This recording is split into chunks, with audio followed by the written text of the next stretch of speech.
Well, good evening, everyone. Good evening. Good evening. Good evening. Thank you. It's a real pleasure, it's a real privilege to spend time with all of you here tonight, and especially on International Women's Day. Yes.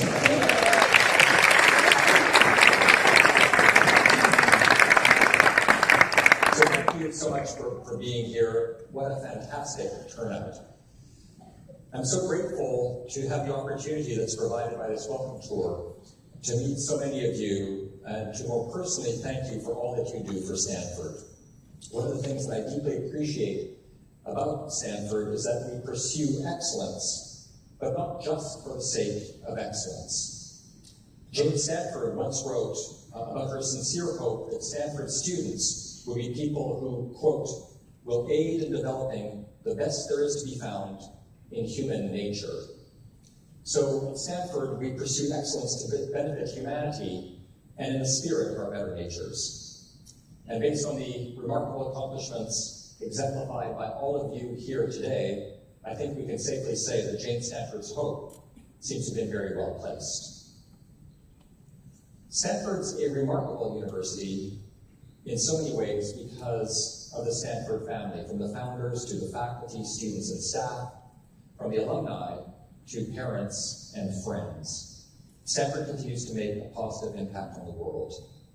All of you are essential to the university's success and legacy, and your passion and dedication to the university are inspiring.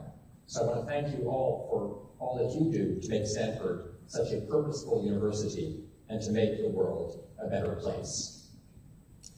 Now tonight, I thought it might be helpful to reflect on what I've learned since becoming president in September, to share the latest about what's happening on campus, and then to hear what's important to you as we plan for the future of Stanford.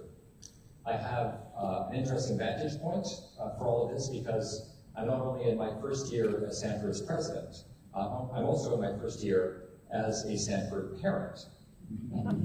Mary and I just attended our first family weekend with Ella, our daughter, who is a freshman.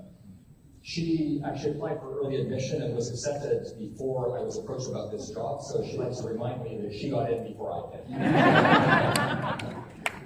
And like all families who attended the weekend, we're just incredibly proud of our students and feel very honored to be Stanford parents. Now, a big part of my first few months as president have involved listening and learning. I've been to dorm dinners, meetings with faculty, meeting with undergraduate and graduate students one-on-one and at town halls in small groups, conversations with staff, employees, sporting events, of course, including all home football games, arts performance, alumni events, and so many more, soaking up everything that I can from the people across our community. And there are several things that I'm thrilled to be able to report to you. First, I can report that the state of our university is very strong. I found an incredibly robust academic enterprise with brilliant faculty and students at both undergraduate and graduate levels. They are working on so many exciting projects. I could talk about them all evening. I won't do that, but I can't resist sharing just a few of them. How to use big data to better address poverty in our country. How to use image recognition algorithms to help diagnose skin cancer. How social inequality and violence have been connected over thousands of years. How authors are writing about issues of race in new ways. How we can extract the most energy from wind turbines. The nature of the mysterious dark matter that permeates the universe, and so many more. Our students today also bring such a deep and genuine passion for bettering the world. They're doing that in the classroom, in the lab, at our centers in Washington and New York, in our overseas study centers, and also, of course, in meeting rooms and dorm lounges at Stanford, where they're actively addressing societal and humanitarian concerns of the day. In addition, the physical transformation of the campus, the dramatic acceleration of the visual and the performing arts, the intensified commitment to public service through our Cardinal Service program, the huge expansion of interdisciplinary research and education programs, all of these are a testament to a university that is as vital and engaged as ever. I've also been impressed by the diversity of our community, which is such a strength and benefit to all of us. It's my fervent belief that diversity makes for better education and better research. A diversity of views and backgrounds is critical to learning and also to effective problem solving. As you know, Stanford is a deeply heterogeneous community with people of all backgrounds and experiences, and literally from around the globe. Nurturing that diversity and also ensuring that we have a fully inclusive community in which every member can succeed and thrive is very, very important to me, as it is to the entire university. Now, related to this, recent activity in Washington has brought the topic of immigration to the forefront.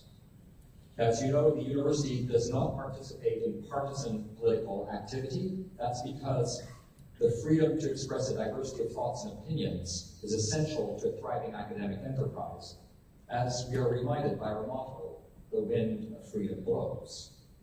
But at the same time, Stanford, like all universities, can and must uphold, communicate, and take action with respect to our values as a community and the mission of the university. So we're working to support all members of our community, including our immigrant and undocumented members, and to make very clear that the international exchange of people and ideas is central to the academic mission of the university. We're going to continue focusing on this issue, both to support our own students and scholars, and also to advocate at the federal level for policies that reflect the shared values of the academic community across America.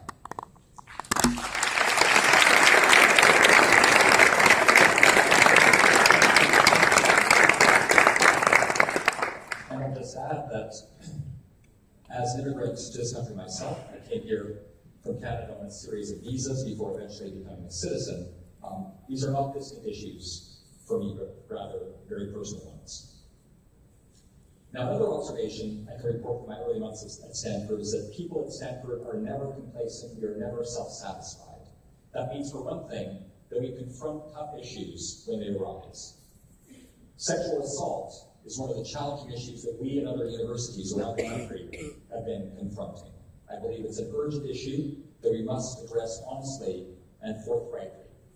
We're deeply dedicated to education and prevention, to providing support for victims and students in crisis, and to adjudication programs that ensure a safe campus.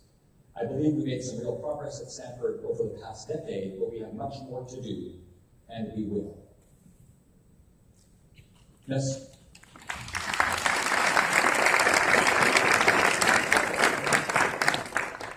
Now, students have shared a range of other concerns with me as well. As president, I view their concerns as my concerns.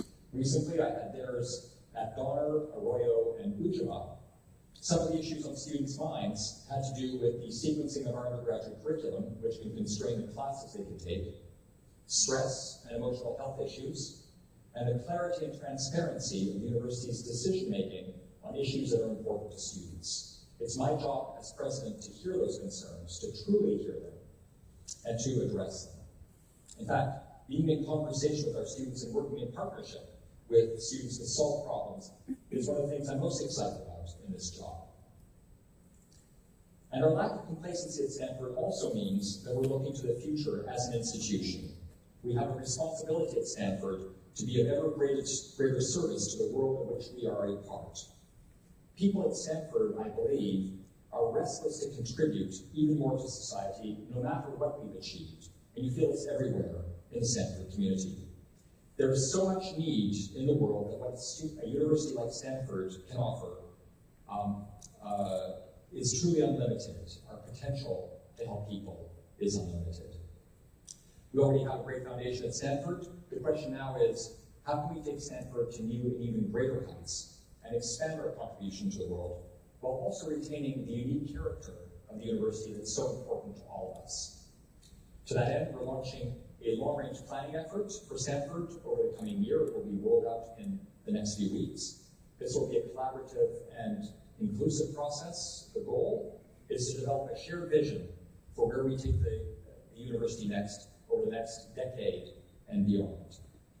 And this will include how best to educate students to think broadly and deeply and engage as world citizens and leaders, how best to extend the frontiers of knowledge and to stimulate creativity, how best to amplify Stanford's contributions to our country and to an increasingly complex and interdependent world. As I've said, this will be an inclusive process, and we're not going to prejudge the outcome, but I can tell you a few of the early themes I'm hearing from my time on campus.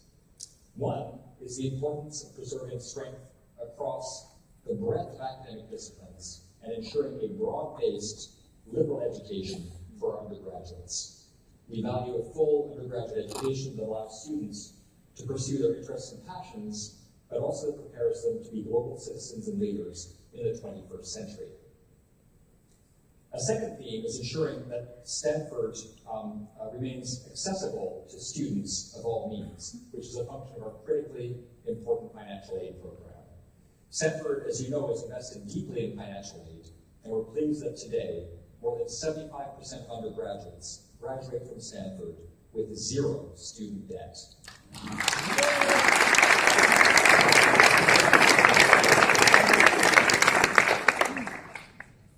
And the third theme is the continued desire of our community to tackle major human and social problems, from developing cures for diseases to ensuring a sustainable future, to mitigating the effects of technological development on the labor force. Now, my partner in this long-range planning effort is our new provost, Persis Durrell. Persis is an extraordinary academic leader and one uniquely suited to be the chief academic officer and the chief budget officer at Stanford. She also grew up on campus. Her father was the renowned Stanford physicist Sidney Durrell. And after some time away, she came back to serve in a series of leadership roles, including director of SLAC, and most recently, dean of the School of Engineering. She's a scientist who deeply admires the humanities, and moreover, she also plays the cello and spent part of last summer in a seminar with the St. Lawrence String Quartet on our campus. I'm honored that she's agreed to be my partner. She took over as provost February 1st, and she's off to a superb start. So in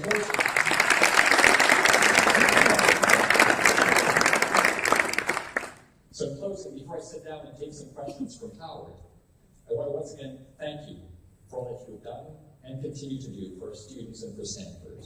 I look forward to our exciting journey together to take Stanford to new and even greater heights in service to humanity while making sure that we remain the same Stanford that we all know and love.